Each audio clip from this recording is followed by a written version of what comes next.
up here at the Scorpo vineyard in Merricks North on the Mornington Peninsula. Beginning of December, we've actually got a nice sunny, summery day, which has been a bit of a hard thing to come by here in spring, certainly on the Mornington Peninsula in 2022. But what I want to show you is just behind me here we have the original plantings on the property dating back to 1997.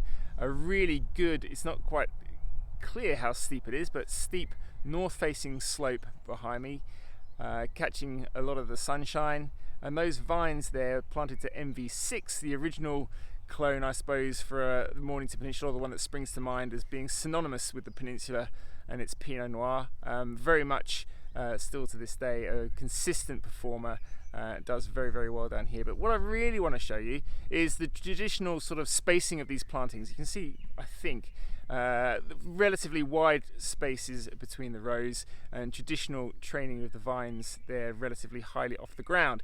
Whereas if I spin around here, this is really what I want to show you behind me here, you'll notice these are a lot lower down, trained a lot closer to the ground, and also much less space between these vines. This is the high density plantings of Paul's old cherry orchard block.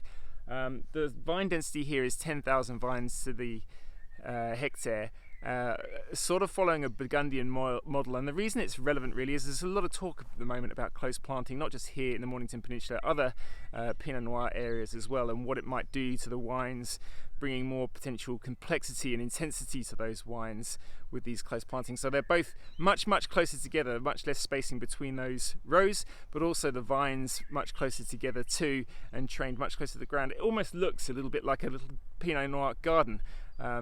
It's also not necessarily to the same point, but just as a point of interest, planted to the Able clone, which has come over here from New Zealand.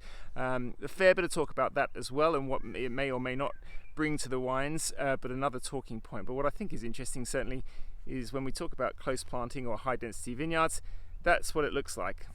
Again, behind me the old cherry orchard block, planted more recently, close planting, and then back down the slope, the north facing slope of MV6 traditional plantings from 1997.